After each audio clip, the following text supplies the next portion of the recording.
روایتو کې راځي پیغمبر علیه الصلاۃ والسلام فرمایي وإذا تاسو ته الا اخبركم بمن يحرم على النار ومن يحرم عليه النار. پیغمبر اسلام فرمایي د عبد الله بن مسعود سے روایت دی زدا چې سړی ته درونه شایما چې جهنم پر د باندې حرام دی د جهنم ور پر د حرام دی یا دای پر جهنم باندې حرام دی دا رقم سړی درو شایم د الله رسول فرمایي دا څوک درو شایم چې د جهنم ور پر د باندې حرام یې یا دای د جهنم پر ور باندې حرام یې خبره یو ده. پیغمبر علیه الصلاۃ والسلام فرمایي هغه سړی دی چې د هر هغه چا سره چې د سره ملاویږي د سره تعلق لري د سره اخستل د سره نیول د سره وصولول و د ته شی ورکول په هغه کې د نرمي کوي. دا مسلمان کلمه گو په شی اخستلو کې نرمي کوي په شی اخستلو کې نرمي کوي په ورکولو کې نرمي کوي په وصولېدو کې نرمي کوي او دا هغه رقم په ورکولو کې نرمي کوي. د الله رسول فرمایي جهنم پر د حرام دی او د جهنم پر ور باندې حرام دی. ور تاسو دکانداران یاست تاسو د پاره دا خبر د ما سره تقریبا تعلق چې دی هغه نه لري ولنه شي خرڅونه شي رانو سستي سره دا خبره ډیر تعلق لري نو د الله رسول فرمایي وای د جهنم ور پر هغه چا باندې رواه ترمذی پر هغه چا حرام دی چې هغه نرمي کوي د چا سره پاخستلو برانه ولکه او د جهنم پر ور باندې حرام دی. وای کستا په دې خبره سر نه خلاصي چې د جهنم ور پر د حرام دی صحیح سلو نو په دې به سر در خلاص کم ته د جهنم پر ور باندې حرام یې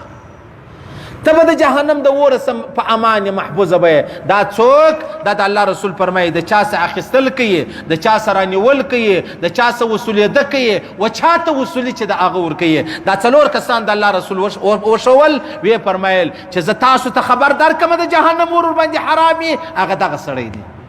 زه تاسو ته خبر درکم چې د جهنم پر ور حرامي هغه دغه سړی دی. اوس په داسې خلکو کې ما ته ځان نو سره وستلی خامخا راوستلی سو ولې نو سره وستلی اسانه خبره ده هیڅ مشکله خبره چې د هغه نه ده. پیغمبر علیه الصلاۃ والسلام فرمایي اسمح یسمح لك ته نرمي وکه الله پر تا نرمي وکي کتا نن د الله د مخلوق سره نرمي وکړه الله به د قیامت پر استا سره نرمي وکي الله به د قیامت پر استا سره نرمي وکي چې څوک په دنیا کې راولاړ سي چې شو کې د الله د مخلوق سره نرمي وکي اسانه خبره ده یو سړی دا غواړي چې د قیامت پر الله زما سره نرمي وکي الله فرمایي ته په دنیا کې زما د مخلوق سره نرمي وکي دا کار خلاص بالکل خبره خلاص ده هیڅ مشکل پدې کې نستا. نو لہذا دکاندارانو په ورکولو کې هم نرمي کوي په په خرڅولو کې هم نرمي کوي په اخیستلو کې هم نرمي کوي د چا خپل حق وصولې په هغه کې هم نرمي کوي ستاسو یو سړی څوک شی وصولې په هغه کې هم نرمي کوي. د الله رسول په دا څلورو خبرو کې ټول د دنیا معاملې چې دی هغه راوستلې یا خو به څوک شی خرڅي او نرمي کوي یا خو به څوک شی رانیسي نرمي کوي. دوه رقم خلک دي یو اخیستلو والا دي یو ورکولو والا ټیکسلو یو ورکول والا دکاندار دی بل ګراک دی په دې بازار کې په دې شهر کې وګرځه خامخا به یو څوک ګراکي یو څوک په دکاندار یې خامخا دغه دې څه علاوه نشته و د الله رسول د دې دوړو د پاره و فرمایل د جهنم ور در باندې حرام د جهنم د ور سره تخلاص اخستلو والا ته ویل رانیول والا ته اوس په دنیا کې دوه رقم کسان دي چې وچاته شی ور کړی دی پیسې ور روپۍ ور کړی قرضه ور کړی دا اوس یو سړی هغه د 400 روپۍ وصولې دغه د نرمي وکي یو هغه سړی دی چې د چا تخپل وصولي چې د هغه ور کوي دغه د نرمي وکي. صحیح سلو په دنیا کې دوه کسان دي یو هغه دی چې وچاته روپۍ ور کړی دي بل هغه دی چې د چا پور وړي دی روپۍ ور کوي.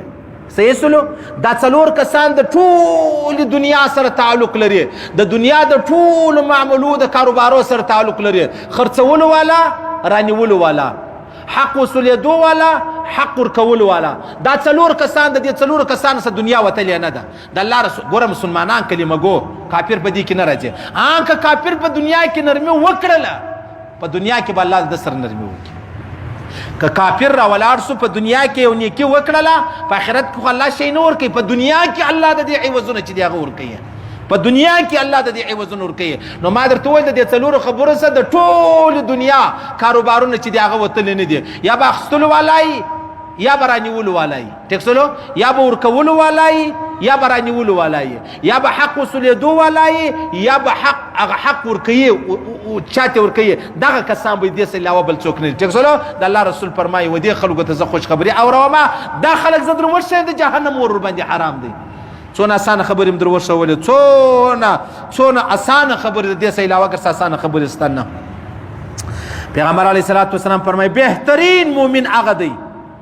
چې دی شی خرڅوي هم په نرمي سره خرڅوي او شی رانیسي هم په نرمي سره رانیسي اوس یو سړی نه دی شی خرڅوي دکاندار نرمي والا دی ګراک رانیول والا نرمي والا دی حق وصولېدو والا نرمي والا دی ټیک شولو او چا خپل حق ورکوي په هغې کې نرمي کوي د الله رسول فرمایي بهترین مؤمن چې دی هغه دا دی افضل المؤمنین رجل سمح البيع سمح الشراء سمح القضاء سمح الاقتضاء رواه طبراني اسانه خبره ده ډېره اسانه خبر سبحان الله پیغمبر علیه الصلاۃ والسلام فرمایي دخل رجل الجنه بسماحته قاضيا ومقتضيا رواه احمد الله یو سړی صرف پر دا خبره جنت لره بوتي چې دا په اخیستلو کې شی اخستې نرمي کوله شی خرڅوي نرمي کوله د چا چې خپل حق وصولوي نرمي کوله و چا چې خپل حق ورکوي نرمي کوله صرف پر دا خبره الله جنت لره بوتي صرف پر دا خبره باندې الله یو سړی جنت لره بوتي چې هغه په اخیستلو کې په رانیولو کې په شی وصولېدو کې و چاته د په شی ورکولو کې دا چې شولو د نرمي کوله